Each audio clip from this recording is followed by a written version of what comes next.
Hello student, मैं प्रदीप कुमार और आज हम कक्षा 10 के लिए गणित पढ़ेंगे। और गणित में हम आज पढ़ेंगे लेसन नंबर 3, दो चरों वाले रैखिक समीकरण। इससे पहले हमने मैथ फर्स्ट में लेसन नंबर 1 पढ़ा था। लेसन नंबर 1 वास्तविक संख्याएं। लेसन नंबर 1 कंप्लीट हो चुका है। लेसन नंबर जो 2 है वो आपके सिलेबस से हट चुका है। जो नया सिलेबस आया है उसमें से लेसन नंबर 2 बहुपद पॉलिनोमियल्स अब हट चुका है। तो हम स्टार्ट करेंगे लेसन नंबर 3, दो चरों वाले रैखिक समीकरण। दो चरों वाले रैखिक समीकरण। तो बच्चों लेसन नंबर 3 स्टार्ट करते हैं हम।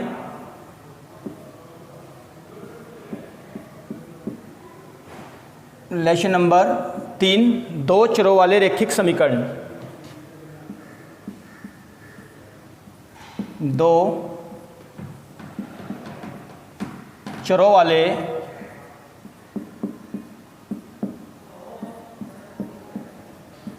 रैखिक समीकरण। इस लेसन का नाम है pair of linear equation in 2 variable. Pair of linear equation in 2 variable. तो बच्चों इस प्रकार के सवालों में हमें 2 समीकरण देगा। क्या देगा? 2 समीकरण। दो चरों वाले रैखिक समीकरण युग्म। युग्म का मतलब होता है जोड़ा।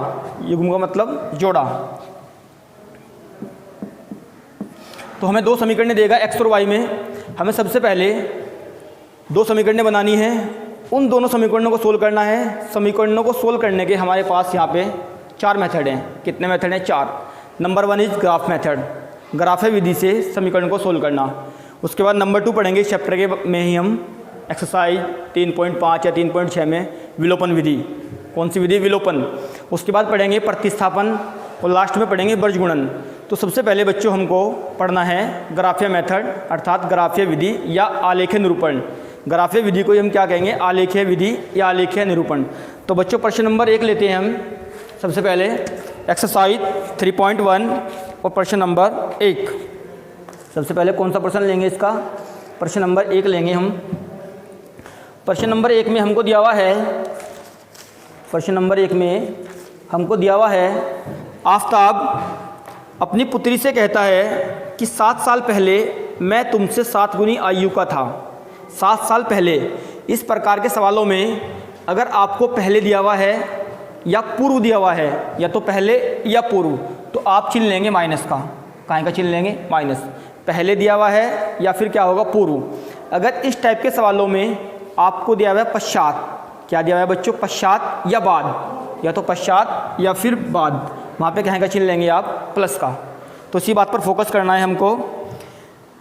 ये कह रहा है उसके बाद अब से 3 वर्ष बाद मैं तुमसे केवल 3 गुनी आयु का रह जाऊंगा। अपनी पुत्री से कह रहा है आफताब कि अब से 3 वर्ष के बाद मैं तुमसे केवल 3 गुनी आयु का रह जाऊंगा। इस स्थिति को बीजगणितीय तथा ग्राफीय रूप में व्यक्त करना है। ये जो स्थिति है इसको समीकरण के रूप में लिखना है और फिर हमको उसको ग्राफीय रूप में सोल्व करना है। तो देखो बच्चों, प्रश्न नंबर 1 की बात करते हैं हम। प्रश्न नंबर 1 सबसे पहले मान लेंगे, माना आफताब की जो उम्र है वो कितनी है? x वर्ष। माना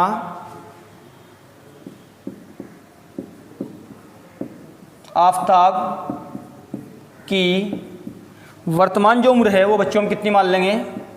x वर्ष। माना आफताब की वर्तमान उम्र या आयु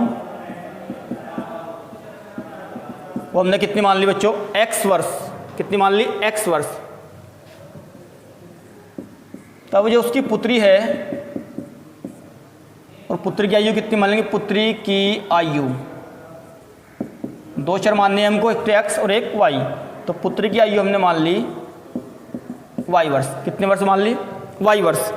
सवाल में ये कह रहा है कि 7 साल पहले, पहले का मतलब हमने बताया, पहले का मतलब माइनस। तो 7 साल पहले आफताब की उम्र कितनी हो जाएगी? x - 7। कितनी हो जाएगी? 7 साल पहले आफताब की आयु, ये हो जाएगा बच्चों x - 7। कितना हो जाएगा? x - 7। जब 7 साल पहले आफताब की उम्र ये है तो 7 साल पहले उसकी पुत्री की आयु भी निकालनी पड़ेगी। 7 साल पहले पुत्री की आयु। तो इसमें से भी हम कितना माइनस करेंगे बच्चों? 7। कितना माइनस करेंगे? 7, क्योंकि 7 साल पहले पुत्री भी 7 साल कम होगी और 7 साल पहले उसको जो पिता है अर्थात आफताब है वो भी क्या होगा? कम। तो 7 साल दोनों में से हमने क्या किया? माइनस। अब देखते हैं first condition according to the question, प्रश्न के अनुसार। प्रश्न क्या कह रहा है? प्रश्न ये कह रहा है कि 7 साल पहले मैं तुमसे केवल 7 गुनी आयु का रह जाऊंगा, अर्थात अपनी पुत्री से कह रहा है आफताब। ये तो हमारे पास आफताब की उम्र है और ये हमारे पास उसकी पुत्री की उम्र है। आफताब अपनी पुत्री से कह रहा है कि 7 साल पहले मैं तुमसे केवल 7 गुनी आयु का रह जाऊंगा, अर्थात इसको हम 7 से क्या करेंगे? मल्टीप्लाई। तो गुना करेंगे बच्चों, 7 वाई 7 7 कितना हो गया? 49। इसको हम इधर लाए, इधर आ क्या हो गया? माइनस, माइनस का 7, इधर आ क्या हो जाएगा बच्चों? प्लस का 7। तो हमारे पास समीकरण बचती है 49 में से 7 गया तो कितना बचा बच्चों? माइनस के 42। इसको मान लिया हमने इक्वेशन नंबर फर्स्ट।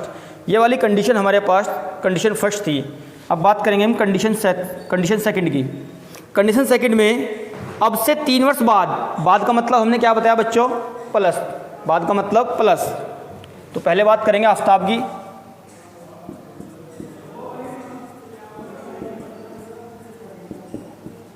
तीन वर्ष बाद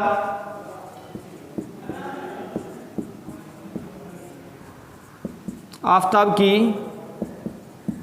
आयु, आफताब की आयु कितने वर्ष थी? x, और x में कितना जोड़ेंगे? 3। तो 3 वर्ष बाद आफताब की आयु हो जाएगी x + 3। 3 वर्ष बाद पुत्री बढ़ेगी, तो 3 वर्ष बाद पुत्री की आयु, तो पुत्री की आयु बच्चों कितनी हो जाएगी? y + 3, y + 3 हो जाएगी। तो बच्चों इसके बाद हम लेंगे, इसके बाद क्या लेंगे हम? Condition second, condition number 2।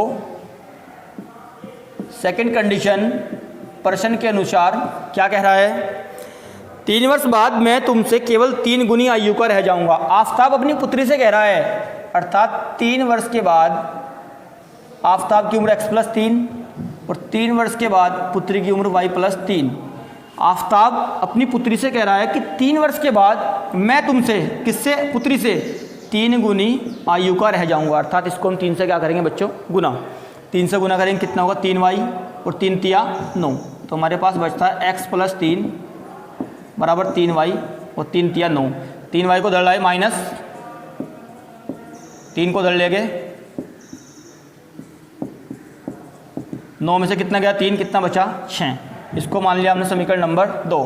तो बच्चों इस सवाल के अंदर हमें एक तो लिखना था बीजगणितीय रूप, समीकरणों का बीजगणितीय रूप। तो सबसे पहले हम लिखेंगे बीजगणितीय रूप।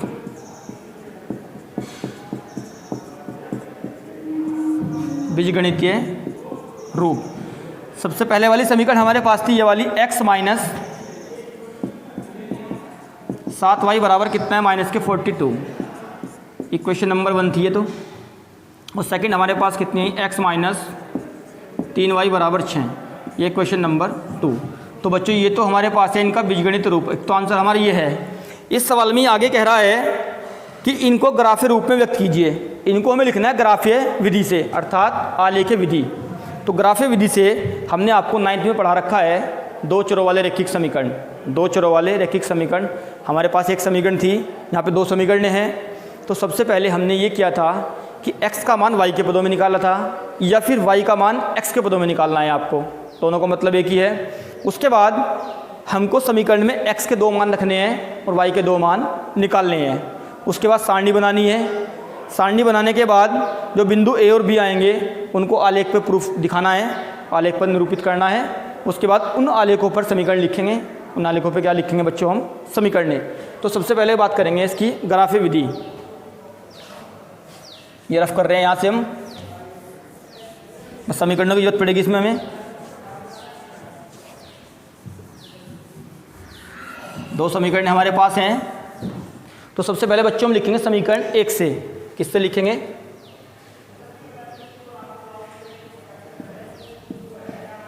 समीकरण 1 से। समीकरण 1 x - 7y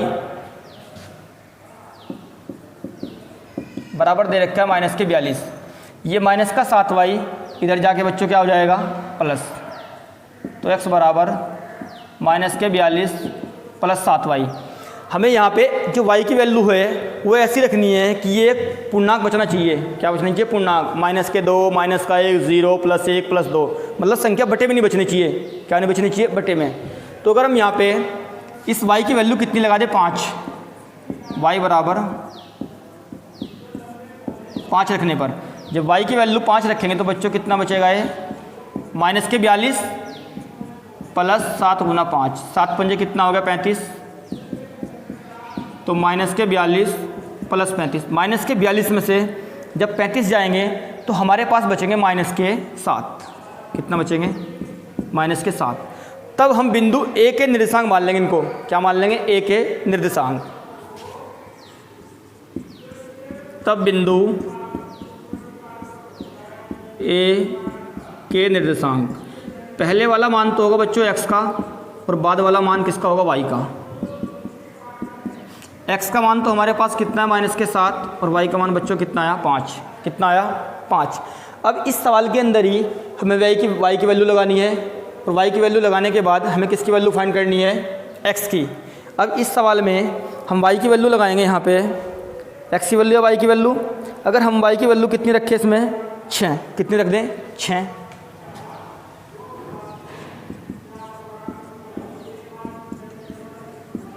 y बराबर 6 रखने पर, तो 6 रखो बच्चों यहाँ पे, ये बचेगा x बराबर माइनस के 42 प्लस 7 गुना 6। माइनस के कितने हो गए? 42, 7 6 कितना हो गया? 42, ये प्लस और ये माइनस कट के बच्चों कितना होगा? 0। तो ये जो बिंदु आया हमारे पास, ये आएगा बिंदु B। कौन सा आएगा? बिंदु B। तब बिंदु B के निर्देशांक, b की वैल्यू x का मान कितना है? 0, और y का मान कितना है बच्चों? 6। तो हमारे पास आएगा 0,6। इसी प्रकार हमने दो मान जो हैं वो समीकरण 1 से निकाले। अब दो मान हमें निकालने पड़ेंगे समीकरण 2 से। किससे निकालने हैं? समीकरण 2 से। तो समीकरण 2 से जब दो मान निकालेंगे तो हम रखेंगे इसमें सबसे पहले समीकरण 2 से क्या लिखेंगे? समीकरण 2, x माइनस 3y बराबर कितना दिया हुआ है बच्चों? 6। तो यहाँ पे y की वैल्यू सबसे पहले हम पुट करेंगे कितनी? 0।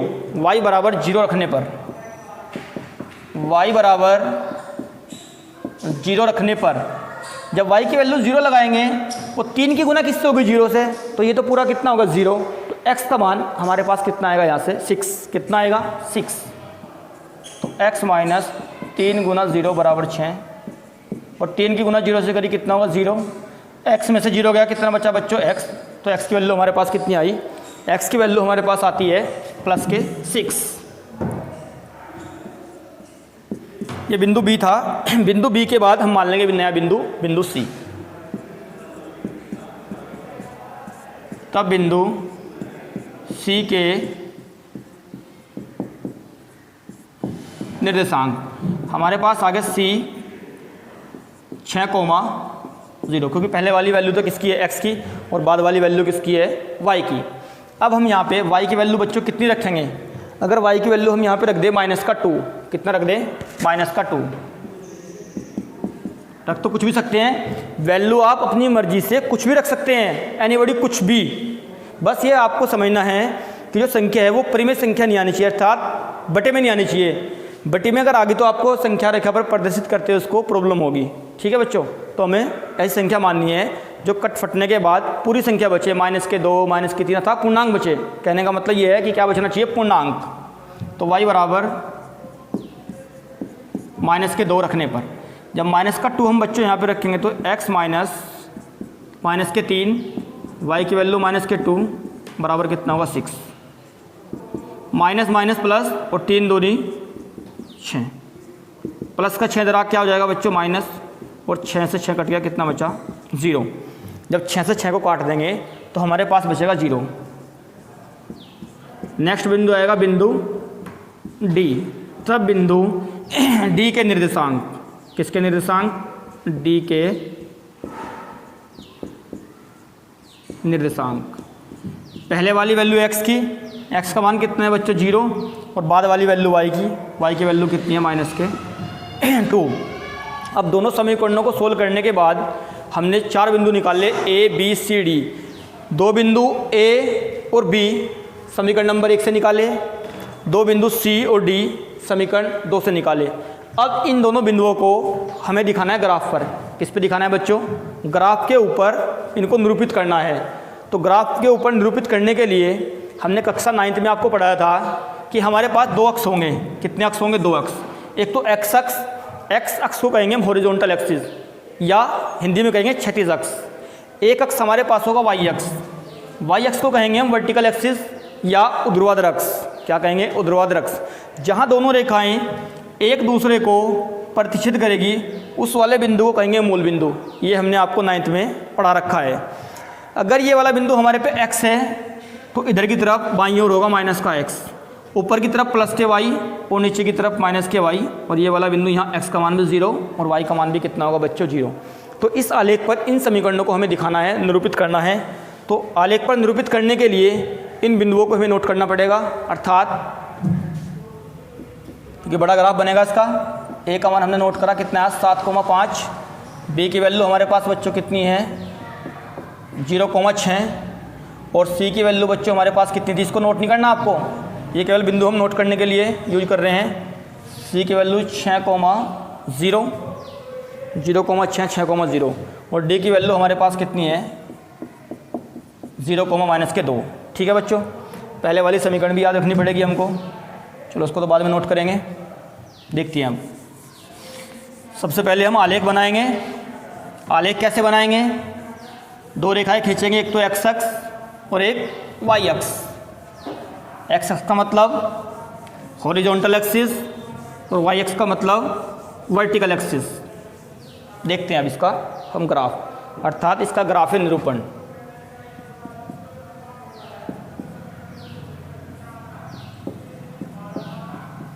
हमने बच्चों यहाँ पे क्या लिखा? ग्राफीय निरूपण। तो ग्राफीय निरूपण के लिए सबसे पहले हमने आपको बताया हम कितने अक्ष लेंगे? 2 अक्ष, एक तो एक्स अक्ष और एक वाई अक्ष। ये तो अक्ष हमारे पास कौन सा? एक्स अक्ष, और ये वाला जो अक्ष है वाई अक्ष। ठीक है बच्चों, ये हमारे पास है प्लस का एक्स अक्ष, और ये वाला जो अक्ष है हमारे पास ये एक्स डैश मान लो या माइनस का एक्स, बात एक ही है। ये ऊपर प्लस का वाई और नीचे माइनस का वाई। ठीक है बच्चों, अब इन सब बिंदुओं में सबसे बड़ी संख्या कौन सी है? -7। तो आप 7 बिंदु इधर, 7 इधर, 7 ऊपर और 7 नीचे प्लॉट कर लेंगे। अर्थात ये वाला बिंदु हमारे पास कितना? 0। ये प्लस का 1, 2, 3, 4, 5, 6, 7। प्लस का 1, 2, 3, 4, 5, 6, 7। इधर की तरफ चलेंगे माइनस का एक्स अक्ष, अर्थात बिंदु चलेंगे माइनस के। ये हमारे पास माइनस का 1, माइनस के 2, 3, 4, 5, 6 और 7। माइनस का 1, माइनस के 2, माइनस के 3, माइनस के 4, 5, 6, 7। ठीक है बच्चों, ऊपर की तरफ चलेंगे प्लस का 1, 2, 3, 4, 5, 6, 7। नीचे चलेंगे माइनस -1, -2, -3, -4, -5, -6 और माइनस के 7। ठीक है बच्चों, अब इस पर बिंदु हमें दिखाने हैं। पहला वाला बिंदु हमारे पास ए है और ए की वैल्यू हमारे पास कितनी है? -7,5। अर्थात एक्स की वैल्यू तो कितनी है? -7। तो इधर चलोगे आप या इधर चलोगे? -7, हमें चलना है इधर। तो -7 हमारे पास ये है बाईं ओर। कहाँ पे चलेंगे? बाईं ओर। और y की वैल्यू हमारे पास कितनी है? +5। तो ऊपर चलेंगे +5, 1, 2, 3, 4, 5। इसकी सीध में हम आएंगे इधर 7 के ऊपर। तो ये वाला जो बिंदु है हमारा, से थोड़ा डार्क कर देंगे ऐसे। ये वाला बिंदु हमारे पास बच्चों कौन सा? ए। कौन सा है? ए की वैल्यू लिखेंगे -7,5। ठीक है बच्चों, उसके बाद बिंदु बी 0,6, x का मान 0 चाहे y का मान 0 बिंदु रहेगा मूल बिंदु पर, अर्थात x का मान भी 0 और y का मान भी कितना 0। अब x का मान तो 0 है लेकिन y की वैल्यू कितनी है +6, +6 कहाँ जाएगा ऊपर की तरफ, अर्थात बिंदु आएगा यहाँ पे, ये वाला जो बिंदु है हमारे पास कितना है बच्चों b, और b की वैल्यू आई 0,6। ठीक है बच्चों। उसके बाद हम इन दोनों बिंदुओं को a और b को मिलाएंगे PT से। किससे मिलाएंगे? PT से मिला देंगे बिल्कुल स्टेट ऐसे। ठीक है बच्चों। उसके बाद बिंदु C हमारे पास है 6,0, x का मान तो बच्चों कितना है 6 और y का मान कितना 0, तो बिंदु रहेगा इसी वाले बिंदु पर, क्योंकि x 0 है और y कितना है 6, नहीं x तो 6 है, y कितना 0, तो ये बिंदु हमारे पास है 6,0 अर्थात C। बिंदु D 0,-2, 0 तो यहीं पे रहेगा, लेकिन y की वैल्यू कितनी है बच्चों -2 कहाँ जाएगा नीचे की तरफ, तो नीचे लेंगे तो नीचे कितना है -2, ये वाला बिंदु हमारे पास बच्चों कितना है D, और D की वैल्यू 0,-2।